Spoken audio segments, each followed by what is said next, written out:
In today's session, we are going to learn what is unemployment, what is unemployment, what would be the key highlights of these two terms. So let's begin with the introduction. Unemployment refers to you can say, an act of engagement of work or being employed by any organizations or institution so that they can contribute to the production of goods and services. In other words, we could say employment is an engagement of work or a people who are wholly engaged by an organization or by firms in respect to the or related to the production of goods and services that is actually called employment. It serves as a means of distributing that how to distribute the wealth, how to provide the purchasing power of all those workers who are currently or existingly engaged in a various industries or organization. It plays a very significant role in the society as it offers the social environment which also includes our self-esteem and of course increase the you can say the engagement among all those individuals workers who are working at present. Employment is very important concept from all the perspectives, especially when we talk about the economic perspective. It also provides the basic means for earning the income to the household and how the household would use that income to cover up their daily based expenses, how they offers the means of education to their children, and for that particular to bear up the expenses, employment plays a very significant role in economics perspective. In fact, the employment also afford the nation in the process to build up its human capital by spending you can see the money on the food, the nutritional diets of the childrens of the senior citizens. Employment, it always helps to maintain that required health for all those productive households who are working at present. It is also important to note down that the employment is actually a resulting factor. That means it can also call a mismatch an economy who face plenty of the consequences of having a lower growth due to the higher employment levels or a situation where the people are actually don't get any sort of employment in the particular industry. So such situations which always keeps you can say a lower growth rate of the economy, and if due to such leakages the overall macroeconomic stability always been unhealthy for the economy. As per the statistics of the National Survey Census Organization, the 48.9% of the workforce in India is still dependent on the agricultural sector. And this percentage is always being come down, even the more higher you can see level, that is 60% in 2000. And it is a well enough high rate to make the economy classified into an agrarian economy in its nature. In such a situation, when we talk, the higher percentage of agricultural workers or the laborers who are totally dependent on the same for their day-to-day wage employment for their own substance. And it also needs to be provided an alternative employment so that they can cover up their expenses uh, which was come up from the agricultural activities. The main percent of the agricultural labor to total workers has always been increased from 28% to 55% in the, you can say, a period of 1951 till 2011. And that is the main reason that the conceptual framework of employment is need to be understood. Now, the next concept is the workforce participation rate and the labor force participation rate. These two concepts are mainly used in the various, you can say, national sample surveys, organization reports, and any annual reports or statistical reports which relates to employment highlights. The workforce participation rate, when we talk about it, refers to a proportion of all those working population to the total population. That means it refers to a ratio of working population to total population, and that is actually called the workforce participation rate. And it is in other words, we can also call this term that is worker population ratio. The next concept, that is the labor force participation rate. When we talk about this term, it always defined as those section of the working population plus working seeking population under the age group of 16 to 64 work age, which are being expressed in the percentage of the total population. That ratio, that rate is called the labor force participation rate.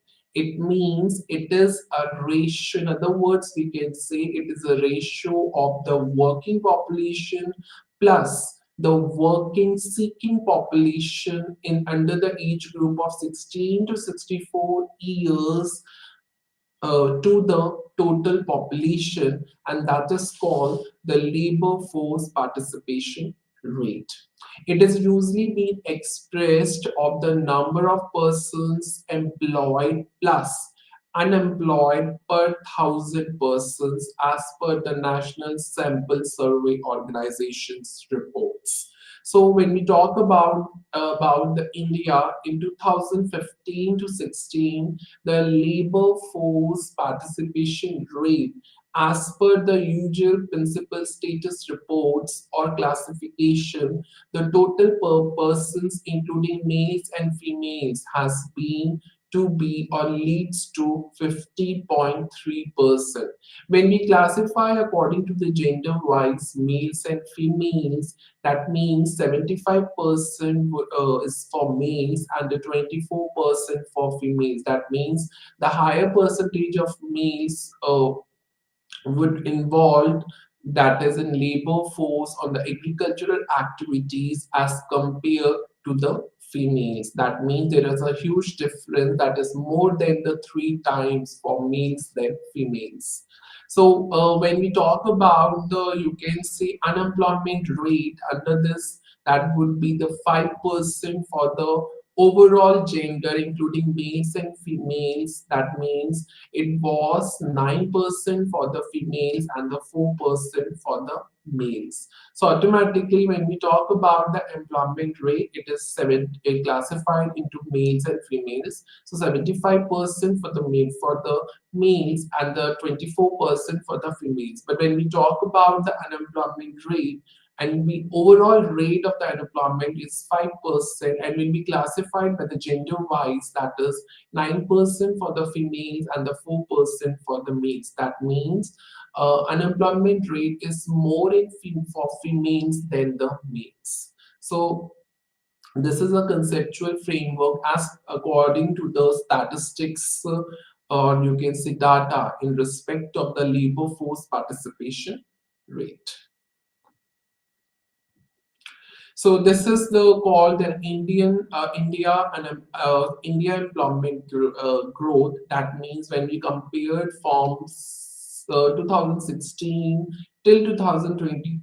23, the employment rate in India has been increased by 36 So India has also witnessed that a significant growth over years, and it, as in this as you can see on the screen that 36% of employment in India has been increased. That means that 170 million jobs during 2016 to 17 and 2022 and 23.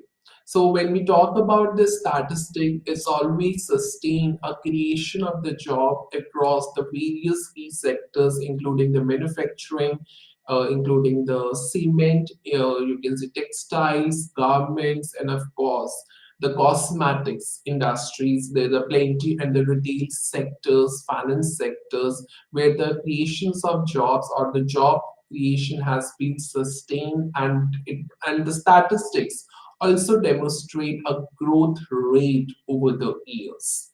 So when we talk about a diverse democratic country, a dynamic economy, and of course the dynamic in culture, it always celebrates a unity in diversity with diversities in cultures and Indian journey towards the employment. You can see categories. It's becoming now a global powerhouse which continues to inspire all over the world because of the increased rate of employment in India. So this is also true when there is an employment. So of course, unemployment trends also in India exist. So you can see the data, statistical data of 2017 to 18 till 2023. So as we can see, the working population ratio or the working population rate in percentage, it keeps on increasing years to years from 2017 to 2023. So if you look up the work population rate from 2017, it refers to or leads to 46.8%, and in the respective years till 2022, it always been on an increasing rate. And when we reach to 2023, of course, the unemployment working population rate is also being increased. But when we compare to the unemployment rate, it's a huge difference between the ratios of the or the percentage of the working population ratio and the unemployment rate or ratio. So if we look up the unemployment rate, so it automatically when we see the unemployment rate is also been declining from 2017 till 2022, and it's a small margin of the you can say the decrease numbers in unemployment rate since 2027 2017 to 18 6%. And when we look up in the respective years, that is 2018, 2019, 2020, 2021, the years, the percentage of the unemployment rate, it keeps declining and reach to till 2022 or 2023, it's 3.2% as compared to the working population rate. So when we compare to the working population rate for with respect of the unemployment rate, the working population rate is more than the unemployment rate. As in the previous slide is already mentioned, the employment rate has been increased to 36% as compared to the previous years, and same the unemployment, as you can see in this but at the current slide, that the working population rate, that means the employment rate is almost increasing, you can see years to years as compared to the unemployment rate. So this is the unemployment trends in India which has been shown on the screen. So this is the key highlights of the particular, you can see the different segments of the employment growth. So Indian employment growth, that's very true that almost is contrary to the claim that it's a jobless growth. Data shows that the employment in India is almost increased by 36% as 170 million jobs has been created between 2016 to 17 till 2022 to 23. So during the same period, GDP has also been increased at an average rate of over 6.5%. So this is the data where you can see the employment rate, and as per the respective years from 1980s till 2022, the employment rate, that means we can see in the orange line, and the gross value added, that means the GDP in crores, has been measured in the blue line, blue in color, and the orange in colors, the employment rate has been measured. So if you look up the years from 1980, it start increasingly, and it keeps on increasing, then it keeps on down, and ultimately keeps on rising in 2023. So automatically it has been revealed that the employment rate has been increasing years to years, very small margin of percentage, or you can say a small margin of a rate.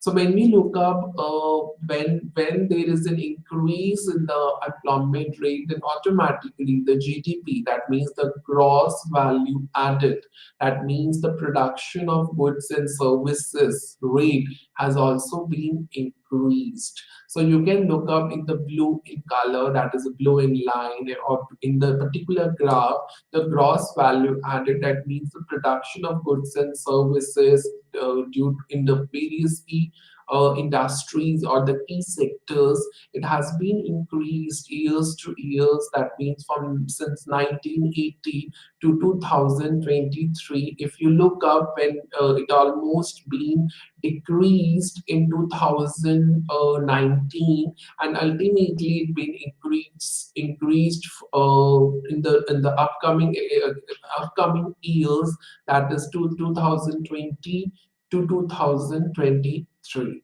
So this is how the gross value added can be measured in respect of the, you can see, or based on the employment rates. Next one is workers population ratio. So these are the categories where the working population ratios has been measured, and in respect of the rural and urban areas. And when we talk about rural and urban areas, there the genders and such reasons is also being classified into a males and females, a working population ratio between them, and accordingly it has been estimated. So if you look up the data from 2017 to 2024, then consistently the ratio of the males, or the working population rate, is almost been increased from 51.7% in 2017 to 18, when we compare to the 2023 to 24, it refers to 56.3 under the males category. When we talk about a case of the females, automatically there is no consistency increase in the exact female category. There is a small margin, and then it is a huge margin of increase in case of the female. But that's a fact that the you can see the working population rate, or the ratio, is almost increased in the female group, that would seen from 2017 to 18, 17.5% has been shown, and it keeps on increasing with the with you can see you can see you can a strictly margin of the increase in the working population ratio in case of the females. And you can see the numbers in 2017 to 18 till 2023 to 24.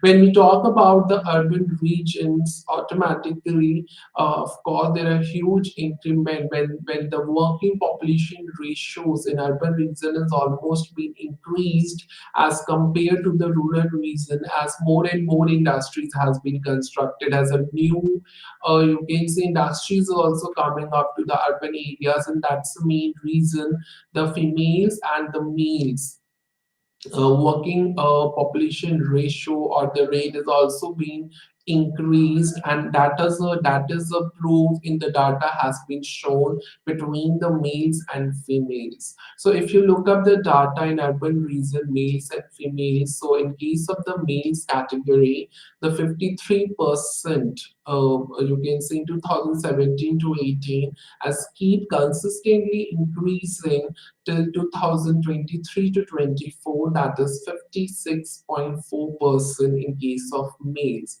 When we talk about in case of the females in 2017 to 18, the working population ratio or rate is 14.2%, and when you look up the data, it keeps on increasing in the respective years and reached to 20.7% in 2023 to 24. So if we compare the region wise, automatically the urban population or the working population ratio in urban region is more than the rural region due to the various factors is being considered, which ultimately an increase in the employment rate. Automatically, when we combine this, so the combined ratio rural and urban, so automatically, if we look up the comparison between the genders, that is males and females, the 52% one in 2017 to 18 is being compared till 2024, 23 to 24 is almost being increased. So automatically there is a small margin of the increment in all the years, which ultimately in case of the males, the working population ratio is almost increasing, as in case of females also when we compare the respective years from 2017 to 18 till 2023 to 24, the of course the working population ratio has almost been increased in case of female from 16.5% 2017 to 30.7% in 2023 to 24. So this is how a comparison is to be, a comparative statement between the rural and urban region in case of working population ratio. So this is also another concept which is called a consumption driving growth, where the Indian growth is also being increased by a way of consumption, which ultimately have a closed tie-up to employment. So if there is an increase in the consumption, then automatically it will generate the employment opportunities. And if there is a consumption would get declined, then of course the plenty of the laborers and the workers will get either unpaid or the low pay wages in a particular sectors. So if we look up the diagram, it means shown the real monthly per capita consumption expenditure and its growth rate, and how the different reasons, that is urban and rural reason, what would be the growth of the per capita income of expenditure. So in this graph, if you look up the, you can see the bar diagrams and according to the frequency polygon on the bars. So if you look up the growth rate of the urban and rural, it automatically keeps on the trend basis. It's measured on the trend basis, or trend analysis has been done. It keeps on decreasing in one year, then declines on the second year, then it again goes up on the another year, that is 2022 to 23. So if we compared from 2024 till 2023, then automatically we cannot say it's a consistently increase in the rural growth or the urban growth, it always been increase or decrease in consumption due to the increment in the growth of that particular reasons, that is urban or rural reasons. So automatically we can conclude that the increase in the consumption, which always leads to an employment growth in the rural region, and of course there is a decrease in the consumption, then automatically it leads to an you can say unemployment, a lower employment, or the workers who always get the lower wages, or even they will get unpaid for their employment. So automatically it depends upon the consumption. So if they are getting a good wages, then automatically a high well wages, then automatically the consumption would get increased. And if there is automatically the consumption is low, then automatically we can conclude the employment rate is automatically it's very low, and the worker is getting the low paid wages, or you can say unpaid even. So automatically years to years the employment growth, or you can say the employment growth is based on the per capita income on a monthly basis, which always keeps on increasing or decreasing years to years. So if we look up the diagram since 2024, it's not consistently increasing. It's what based on the trend analysis, where in a year it begins from a increasing rate, then ultimately on the second year it will declines immediately. Then again it will goes up. Same for the rural growth also, and it applies for the urban growth also. So this is how you can elaborate the real month per capita consumption expenditure and its growth rate. Now we talk about the next few indicators of the employment rate. The first and the fourth one is the employment elasticity. Employment elasticity is also a measurement tool where we can measure the relationship, a causal relationship between the growth and the employment generation in an economy.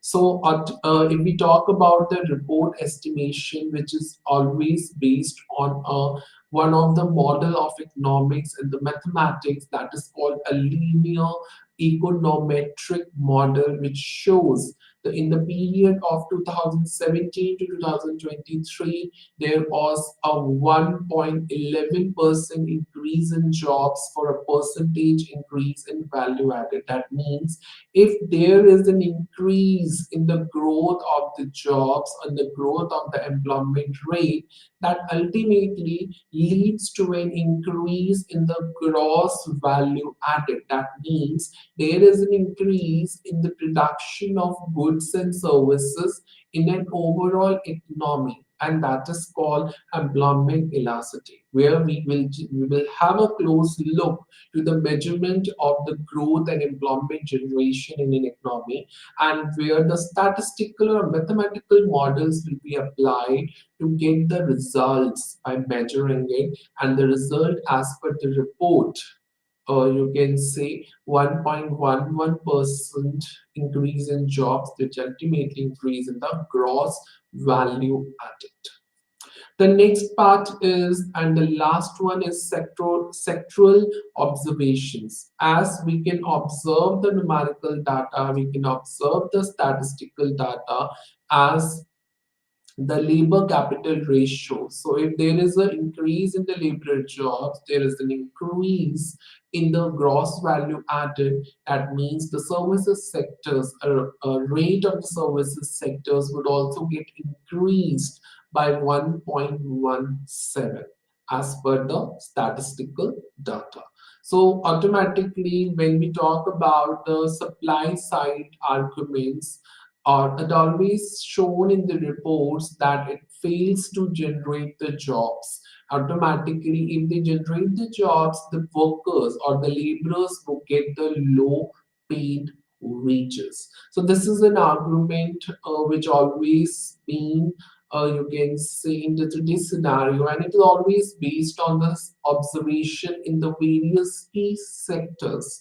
So automatically, both the demand and supply side would be equal.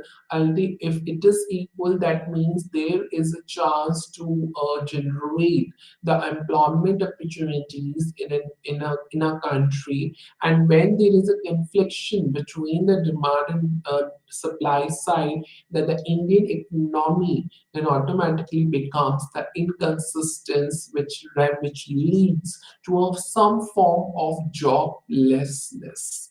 So this is how the observation is to be done based on the figures, based on the statistical reports in respective years, and that is called sectorial observations. Now, this is how the Economic Survey of India, where the employment highlights is also being shown in the following points. So let's begin. The first one is improved labor market indicators. Labor market has also been increased. The distribution of employment in the sector wise has also been improved.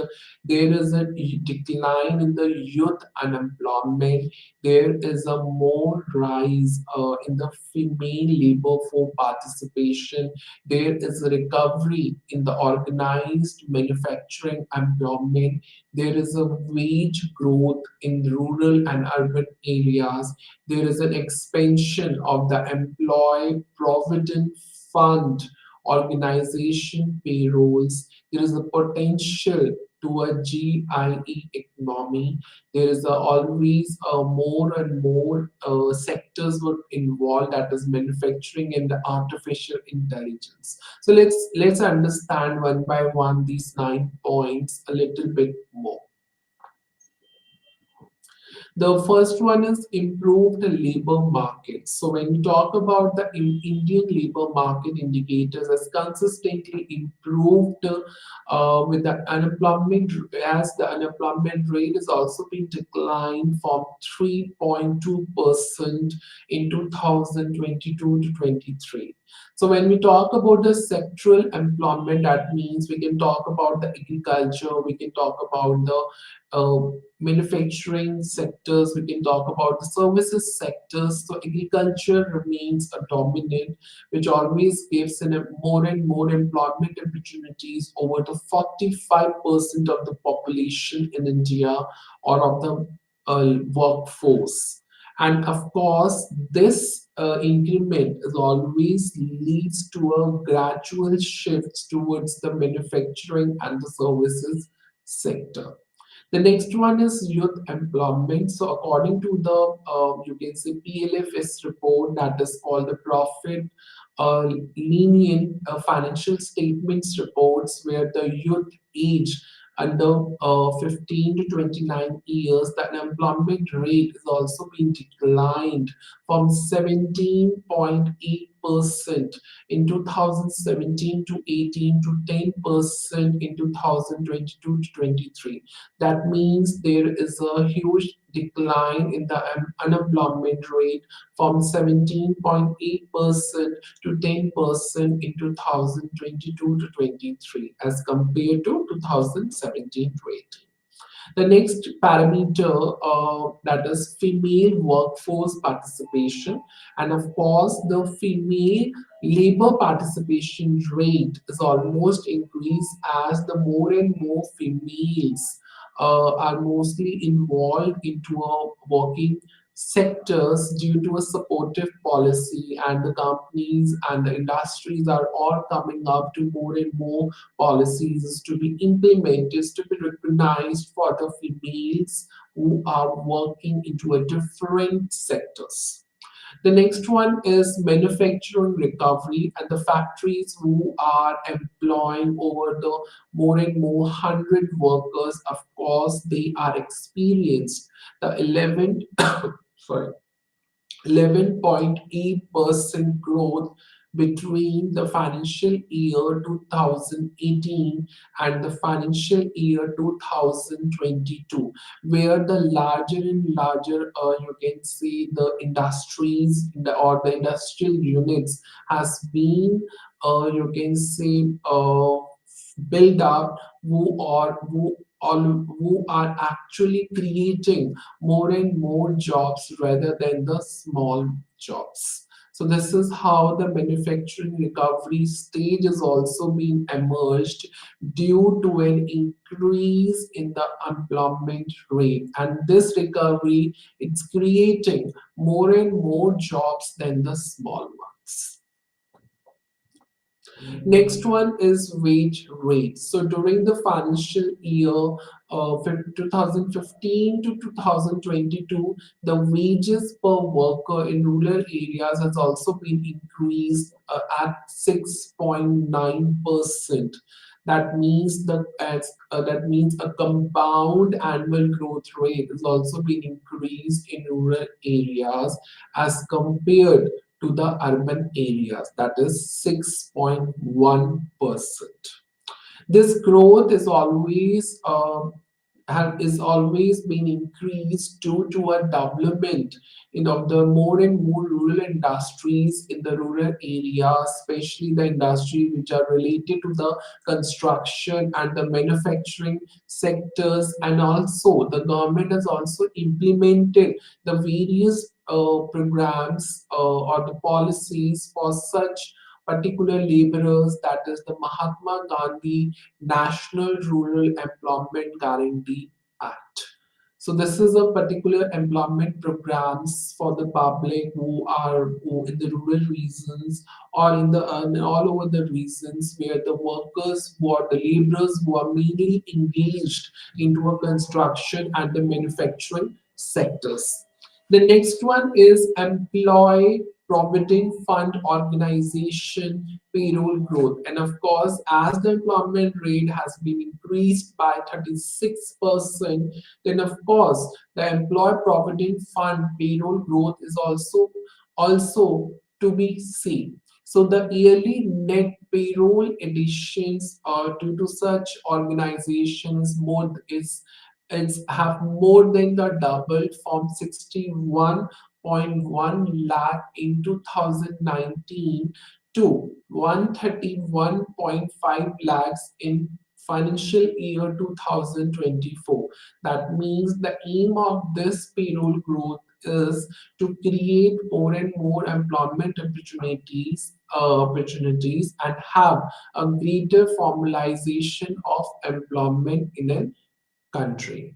Next one is GIG economy. Indian GIG economy is almost expanding rapidly with the workforce sector, and where the workforce growth is to be seen to grow or is expected to grow to 2.35 crores by 2029 to 30.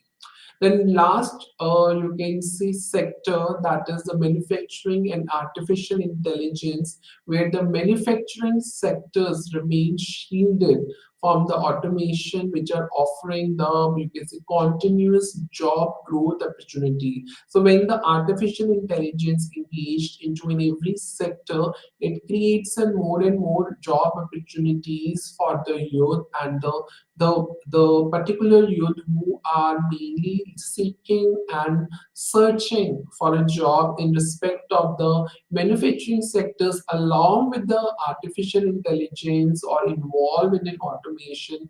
They also get the employments in the way in this particular sector, that is called the manufacturing sectors.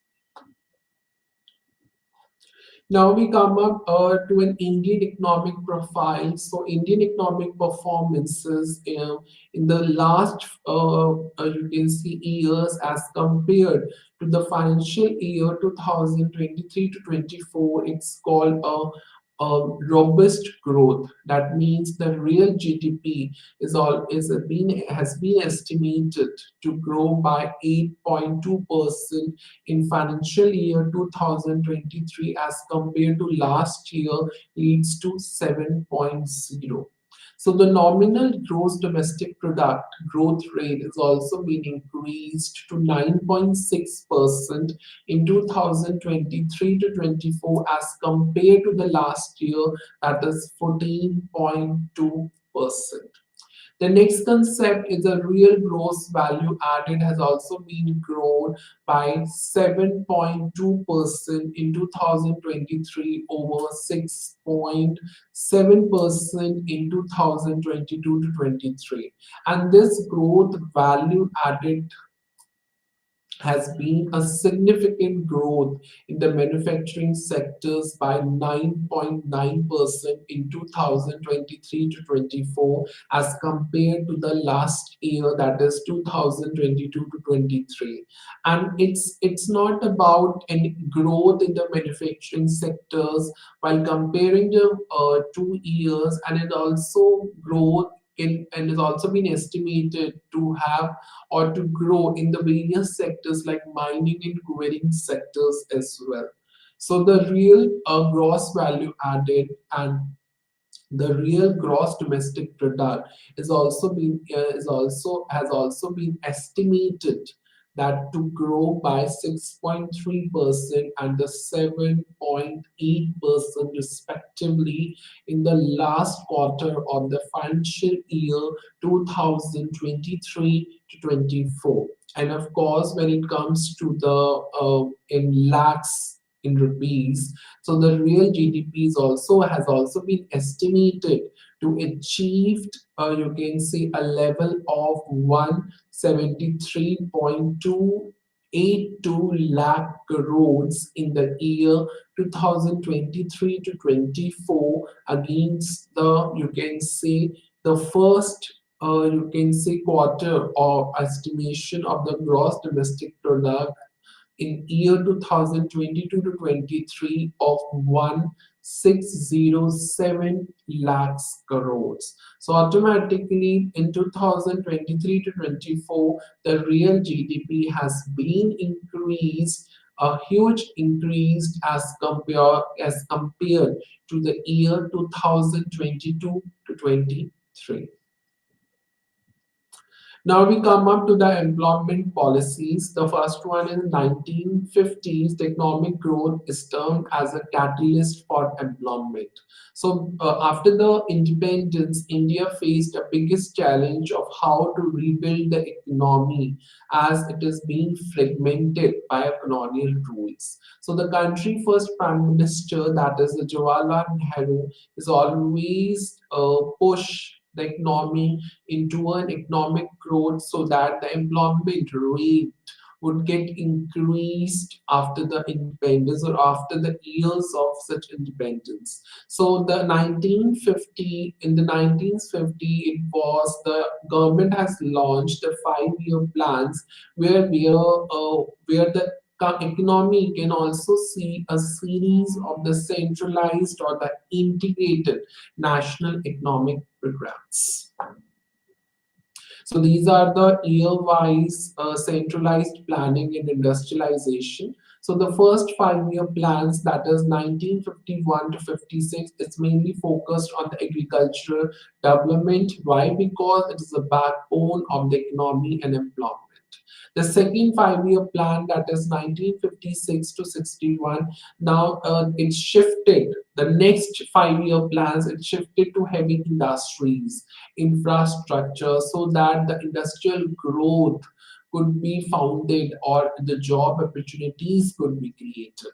The next one is employment through the community development. So the government has also launched the various community development programs so that it will improve the standard of living in the rural areas. It will create the jobs through the local initiatives. And of course, there are also the critics who argue that there would be an impact on the employment, and if there is a slow phase of the industrial growth and just neglect if it neglect the services sectors as well. So this is the argument who has the critics has did it in respect of the community development programs. Now, then again, in the years of 1970s to 1980s, the shift of to the making up or implemented the targeted employment generation programs, and these are the two main programs which has been implemented in 1970s and 1980s. So unfortunately, the Indian government has realized that economic growth alone is actually insufficient to solve the main issue of the unemployment rate. Then automatically the government has introduced these two schemes so that through these schemes, ultimately the unemployment crisis would overcome. So the first one is the Integrated Rural Development Program, which has been launched in 1917s, where the main objective of such scheme is self-employment to the rural poor people through the subsidies and the rural bank credit. The next scheme, direct employment scheme, is a national rural employment program which has been initiated or implemented in 1980s, where the main aim of such scheme is to provide the wage employment in rural areas, which always focuses on the community asset creation, that how the community could come together and generate the employment which is based on the daily based wages in rural areas. Next, we come up to the 1990s to 2022. Now there is a liberalization and jobless growth would occur. So in 1990s, there is a radical shift as India opened its economy to the world, where the LPG policies is all being implemented to increase the economic growth. And such paradox of such myth of the liberalization, that would be the two parts, that is economic expansion and the jobless growth. So when we talk about economic expansion, Indian GDP, of course, shows an impressive growth with open up a new sectors as well, that is information technology and communication services, which also termed as an emerging source of employment opportunities.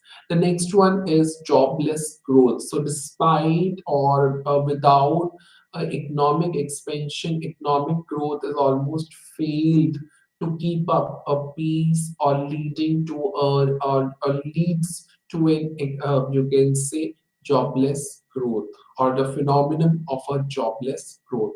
So this is a paradox of the liberalization, a myth which classified into two parts, which is not exactly, and the economy has failed to generate the employment rate. Now, when there is a fail, the economies fail to generate the employment. Now, there is an entry of the role of the private sectors, and the private sectors become a significant player in the economy because it focused on the technology, it focused on the information technology, automation, artificial intelligence sectors, where they will give or generate the employment opportunities more and more, or you can say jobs.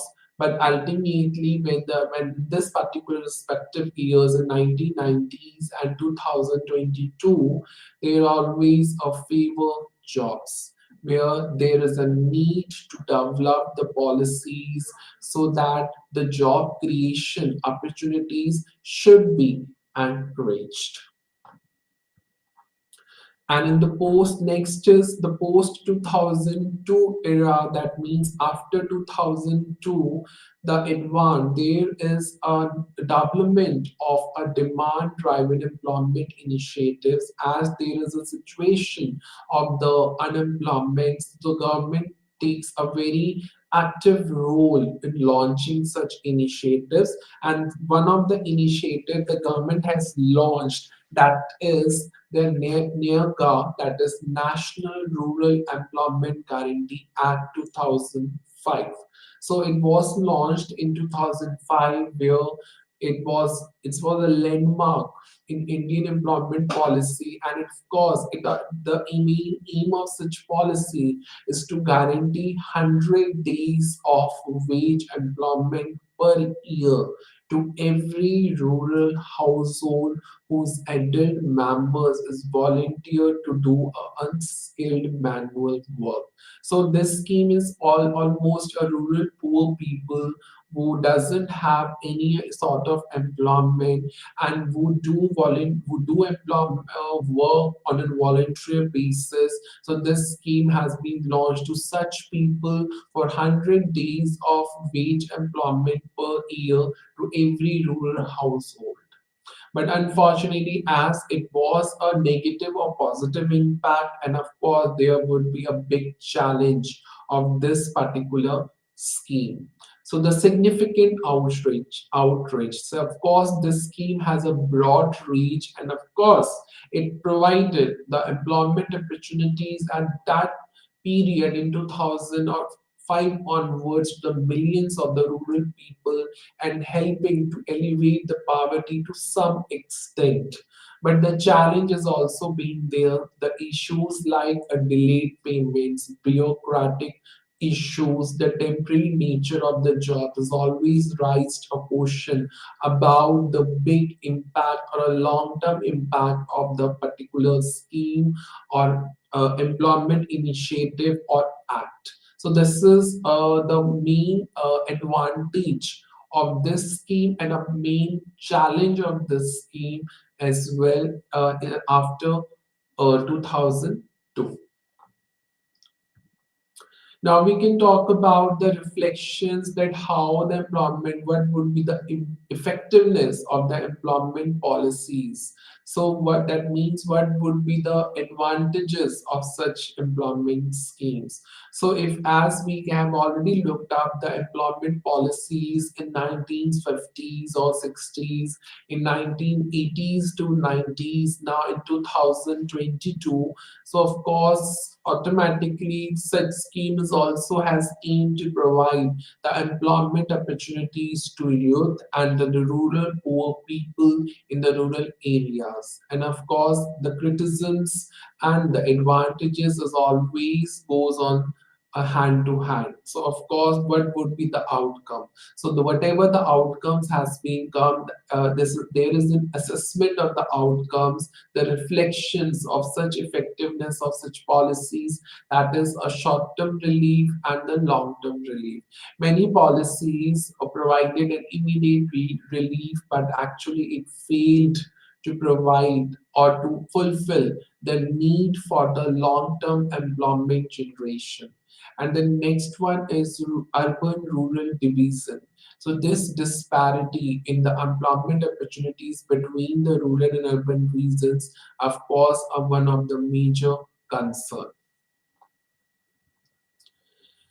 Informal economy, that is the next concept is informal economy. So the informal economy represents or refers to all those enterprises which are not being registered, where the workers who are working in such enterprises who do not provide any sort of social protection or social securities to such employees. In many parts of the developing countries like India, informality is almost being reduced as compared to the urban areas, and it could be seen informal formality could be seen in the rural areas and those areas that actually belongs to poverty and having you can say more and more unemployment rates. So after witnessing as the economic growth over the last 2 decades has been increased and the 90% of the workers in India has remained informally employed, where they don't get any permanent employment, they don't get it's just get a temporary employment, and of course the 90% of the workforce are informally employed. That means it producing about the half virgin or half percent or 50% of the gross domestic product. As per the periodic labor force survey, 75% of the informal workers are actually self-employed, and the casual wage workers are also involved with an average earnings or the and getting a very lower wages than the regular salaried workers. So this is a scenario of the informal economy. This is a scenario of the informal enterprises.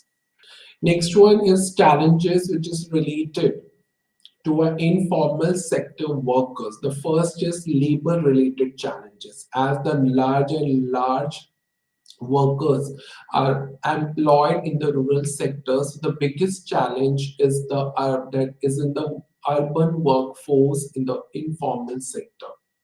And the challenges is being listed: the long working hours, low pay, difficult working condition, low job securities, high turnover ratio, low job satisfaction, inadequate social securities, difficulty in how to exercise the rights, child and forced labor, discrimination on the basis of the various vulnerable or conditions, vulnerable, and of course the low paid and undervalued jobs as well. So these are the major challenges which is related to the labor workforce. Next one is related to the productivity. The informal sectors basically includes the medium, small, you can see the medium and small, medium enterprises and household businesses. They are not as big firms like Reliance Trends or the Reliance Industries Limited. And of course, they are such industries, such businesses, whether it's a medium or the small scale business or a household business, they don't even get an advantage of the economies of scales as well.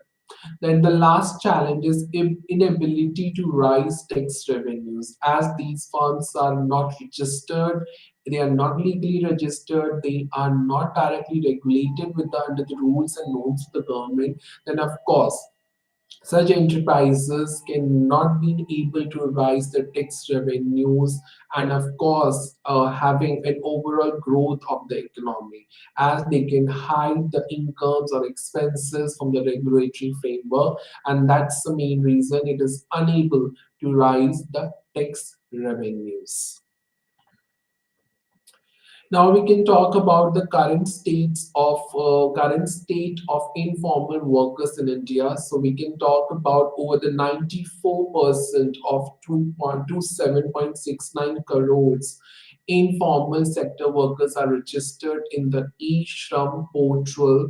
You can check on this portal. The data is already mentioned there that about 94% of the labor workforce, that means in 27.69 crores workers is already registered in this portal, who are having a monthly income of rupees 10,000 or below, and over the 74% of enrolled workforce belong, and out of the 94%, 74% of workers belong to the scheduled caste, scheduled tribes, and other backward classes.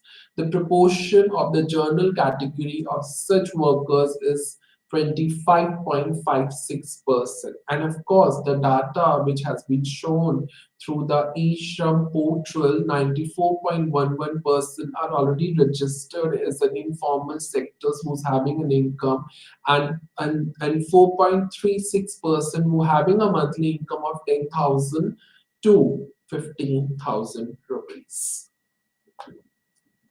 These are the related initiatives for unorganized workers. These are the various schemes at present where for the unorganized workers, that is Pradhan Mantri Jeevan Jyoti Bima Yojana, that is a social security schemes for the unorganized worker which has been implemented by the government of India.